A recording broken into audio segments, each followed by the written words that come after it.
Get eco. Buried deep beneath your front yard is a very important part of your home's plumbing system. It's the sewer line.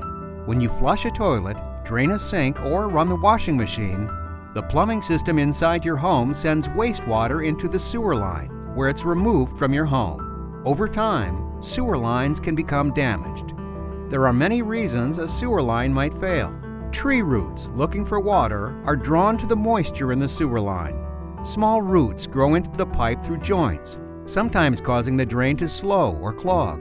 As the roots grow, they weaken the joints and wastewater escapes, eroding the surrounding soil. End result, the pipe collapses and the drain fails. Shifting ground can result in pipe misalignment. The result is the same: drain failure. If your home was built before 1972, there's a chance you may have Orangeburg pipe. Orangeburg pipe is made from asphalt and wood pulp. Essentially, it's tar paper. Lightweight and brittle, this pipe absorbs moisture and deforms under pressure. The warning signs of a deteriorating or compromised sewer line include slow drains, clogged drains, sewer waste backing up into the home, and frequent calls for rootering service. If you suspect you may have a problem with your sewer line, give us a call. We'll be happy to help you out.